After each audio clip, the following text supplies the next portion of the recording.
Bonjour les pros de l'IMO, procrastination, mauvaise passe, manque de motivation, envie de performer, de mieux vous organiser. Et si la solution c'était de faire appel à un coach? Mais qu'est-ce qu'un coach? Comment travaille-t-il? Que peut-il vous apporter professionnellement? Ou encore, comment choisir? Coach sportif, coach entraîneur, coach de vie, coach formateur, coach d'entreprise, coach de couple même. Le métier de coach semble voir s'imposer partout. Phénomène de mode, opportunisme, charlatanisme, besoin sociétal, guide ou encore éveilleur de conscience pour un public en mal d'initiative, d'identité ou de reconnaissance. Avant de répondre, comme d'habitude, pub. Rejoignez l'équipe de Dominique. Il vous fera bénéficier de son expérience, de ses formations et des outils du réseau AOSIMO. Vous toucherez 85% sur toutes vos ventes. Se faire coacher, est-ce un aveu de faiblesse, un manque de volonté? Bien au contraire. Se faire accompagner par un coach, c'est faire preuve d'un grand courage, accepter de se remettre en question, se lancer un défi, partir à la recherche de ses propres capacités, le plus souvent oubliées ou insoupçonnées. Dans notre métier, vous rencontrerez de nombreux coachs, la plupart du temps autoproclamés. D'autres seront également affublés de ce titre par leur réseau ou leur enseigne, par le simple fait de s'être vu confier une mission de recrutement. Hélas, comme en management, ne devient pas leader qui veut ou ne devient pas coach sur simple décision. Même si pour exercer, il est préférable de posséder certaines prédispositions, cela ne suffit pas. La réglementation est assez floue, mais il existe tout de même des écoles qui forment au métier de coach. Travailler avec un coach non formé, c'est prendre le risque d'étouffer à jamais l'extraordinaire potentiel qui est en vous, de renforcer vos doutes, vos peurs et vos croyances. Qu'est-ce donc qu'un bon coach ? Un coach, c'est une personne capable de se fixer l'horizon comme objectif, c'est-à-dire une destination sans fin, un besoin et une envie permanente d'augmenter ses capacités à écouter et à comprendre l'autre, et l'accompagner pour l'aider à découvrir sa propre carte du monde et s'épanouir.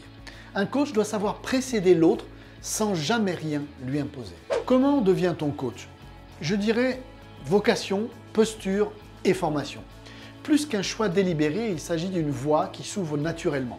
Une voie qui naît d'un parcours de vie professionnel, mais aussi personnel. Un nouvel horizon, une sensation et une envie forte d'aider les autres à accomplir ce dont ils sont capables, ce qu'ils ne soupçonnent pas pouvoir réaliser, faire ou encore qu'ils s'interdisent par peur de l'échec. Que va faire un coach? Me faire allonger sur un divan? Non, absolument pas. Un coach n'est pas un psychologue, encore moins un psychanalyste. Pour un néophyte, la frontière entre ces métiers peut sembler assez floue, mais n'ayez crainte, un bon coach formé et professionnel saura faire la différence.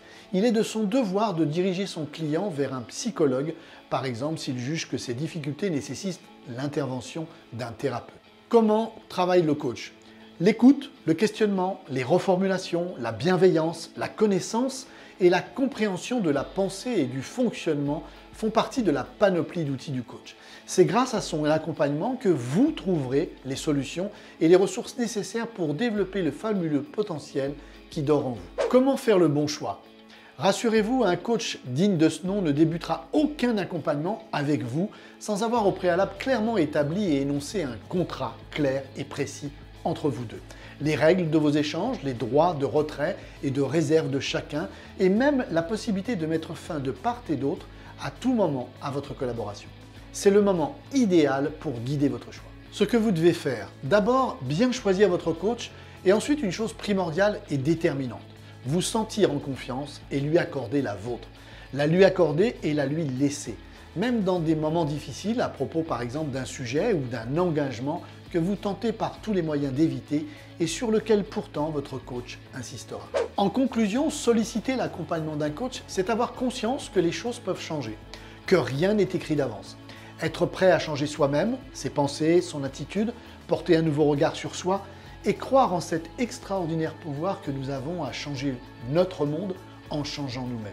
Alors, procrastination, mauvaise passe, manque de motivation, envie de performer, de mieux vous organiser, vous savez maintenant que vous pouvez faire appel à un coach pour vous aider. En attendant, on se retrouve la semaine prochaine pour une nouvelle vidéo.